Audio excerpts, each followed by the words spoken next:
আল্লাহর কাছে শুকরগুজার হই আর সকলেই বলি আলহামদুলিল্লাহ। আমি আপনাদের সামনে গত সপ্তাহে যে আলোচনা করেছিলাম যে আল্লাহ বলেছেন কি, ফাযকুরুনি, তোমরা আমি আল্লাহকে স্মরণ করো, আযকুরুকুম, তাহলে আমি আল্লাহ তোমাদেরকে স্মরণ করব, অর্থাৎ তোমাদের স্মরণের মূল্যায়ন করব।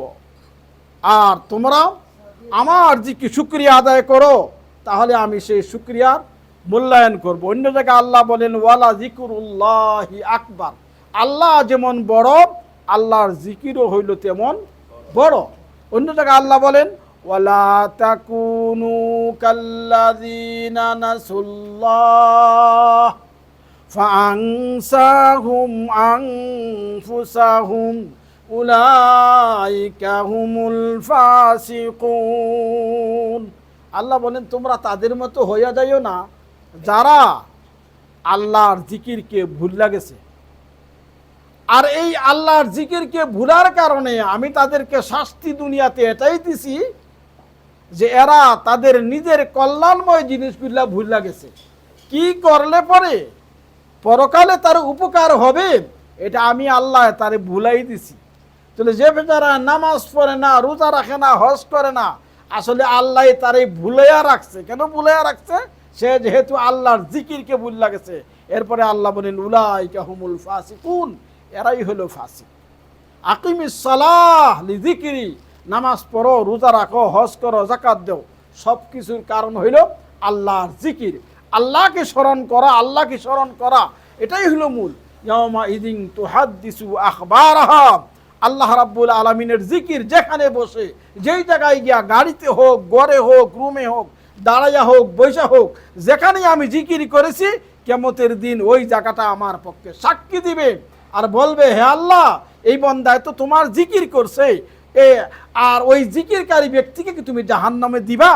এই যে জায়গায় আমরা জিকির করেছি সেই জায়গায় সাক্ষী দিবি। তো জিকির তো যে কোনো উপকারী করলেই হয়, কিন্তু আপনারা যেহেতু খাস স্পেশাল মানুষ, কেননা আপনারা সবসময় তাফসিরে বসেন, কোরআনের বৈঠকে বসেন, এই হিসাবে আপনারা এই মাহফিলটা হলো খাস মাহফিল, স্পেশাল বৈঠক। এই জন্য কিছু স্পেশাল জিকিরও আপনাদেরকে জানা থাকতে হবে।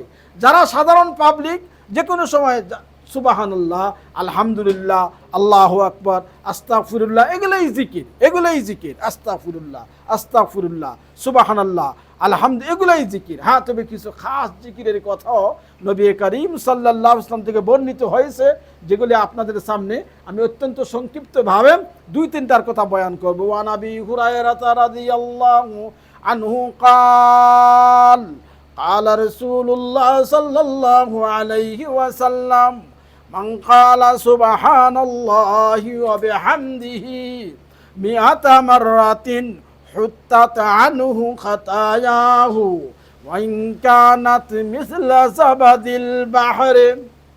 নবী করিম সাল্লাল্লাহু আলাইহি বলেন, যে ব্যক্তি 100 বার বলবে সুবহানাল্লাহি ওয়া বিহামদিহি, সুবহানাল্লাহি ওয়া বিহামদিহি, সুবহানাল্লাহি ওয়া বিহামদিহি, যে ব্যক্তি 100 বার বলবে, তার জীবনের গুনাহ যদি সেই মহাসমুদ্রের পানির ফেনার পরিমাণ হয়, আল্লাহ তার জীবনের সমস্ত গুনাহগুলিকে মাফ করে দিবে। তাহলে শুধু সুবহানাল্লাহ বললেই তো হবে না, সুবহানাল্লাহি ওয়া বিহামদিহি কি বলতে হবে? এটা হলো আপনাদের জিকির। যেহেতু আপনারা খাস স্পেশাল লোক, এই জন্য আপনাদেরকে কিছু জিকির জানাও থাকতে হবে। সুবহানাল্লাহি ওয়া বিহামদিহি, এটা মুখস্থ করেন। সুবহানাল্লাহি ওয়া বিহামদিহি, সুবহানাল্লাহি ওয়া বিহামদিহি, সুবহানাল্লাহি ওয়া বিহামদিহি, সুবহানাল্লাহি ওয়া বিহামদিহি। যে ব্যক্তি 100 বার পড়বে, তার জীবনের সব গুনাহ আল্লাহ কি করবে? মাফ করে দেবে ইনশাআল্লাহ। আমরা চেষ্টা করব তো। ওয়ান জুয়াইরিয়া বিনতুল হারিস রাদিয়াল্লাহু আনহা قالت قال لي رسول الله صلى الله عليه وسلم لقد قلت بعدك 4 كلمات لو وزنت بما قلت منذ اليوم لوزنتهن سبحان الله وبحمده আদাদা খালকিহি ওয়া রিদা নাফসিহি ওয়া জিনাতা আরশিহি ওয়া মিদাদা কালিমাতিহি। নবীজির একজন স্ত্রীর নাম হইল জুয়াইরিয়া। সকলেই বলেন রাদিয়াল্লাহু তাআলা আনহা, রাদিয়াল্লাহু তাআলা আনহা। উনি বলেন যে আমি ফজরের নামাজ পড়া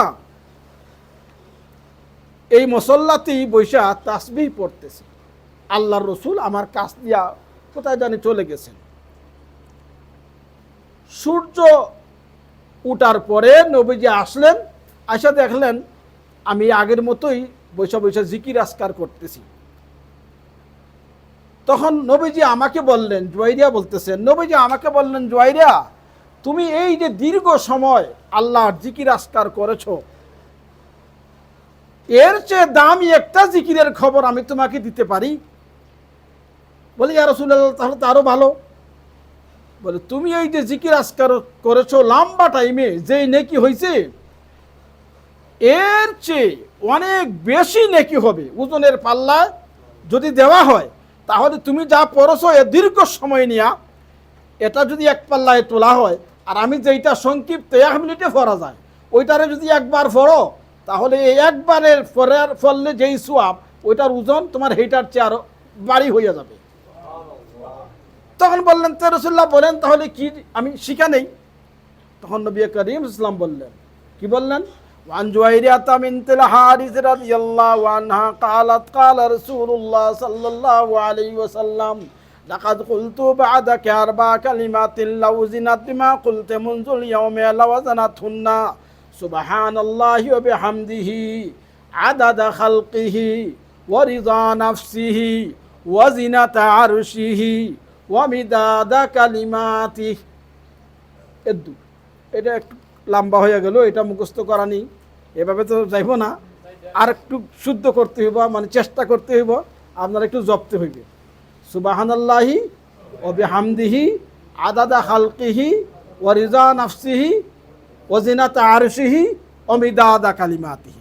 ওইটা আপনারা মুখস্থ করে নেবেন, কারণ এই তাসবিহ সব পড়লেই তো সওয়াব আছে, কিন্তু এরপরে স্পেশাল মানুষ যারা কিছু স্পেশাল জানতে হয়, স্পেশাল কিছু না জানলে স্পেশাল লোক কীভাবে হওয়া যায়, এই দুইটা হাদিসের দুইটা তাসবির কথা আপনাদের সামনে বয়ান করলাম। ওয়ান আবি সাঈদ আল-খুদরি রাদিয়াল্লাহু আনহু قال قال رسول الله صلى الله عليه وسلم الباقيات الصالحات لا إله إلا الله وسبحان الله والله أكبر والحمد لله ولا حول ولا قوة إلا بالله।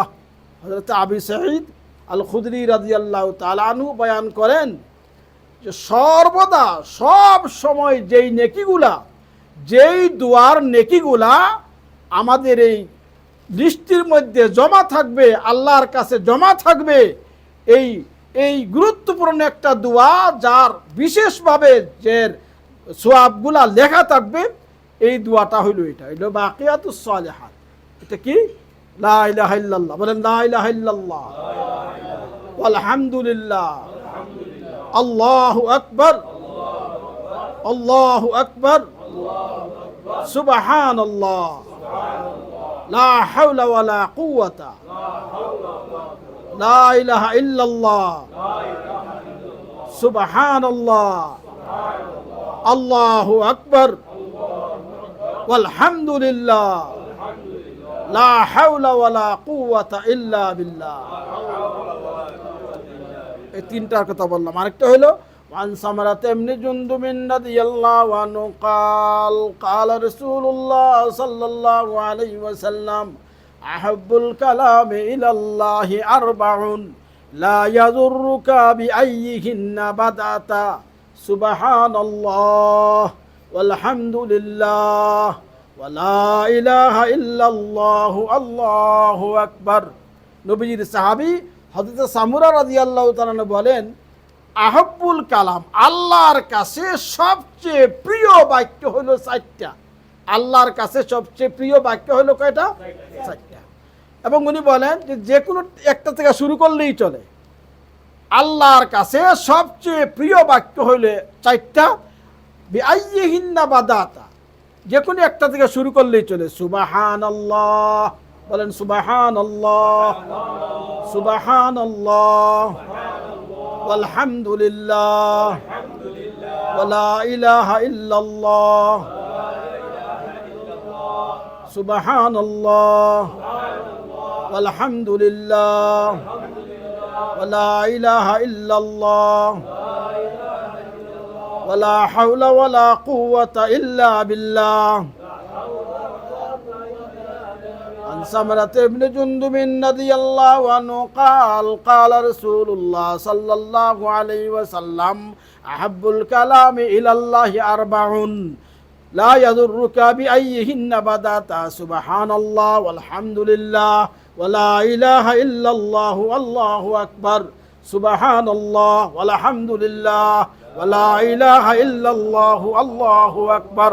তাহলে আমার লগে লগে বলেন সুবহানাল্লাহ ওয়ালহামদুলিল্লাহ ওয়ালা ইলাহা ইল্লাল্লাহু আল্লাহু আকবার সুবহানাল্লাহ ওয়ালহামদুলিল্লাহ ওয়ালা ইলাহা ইল্লাল্লাহু আল্লাহু আকবার।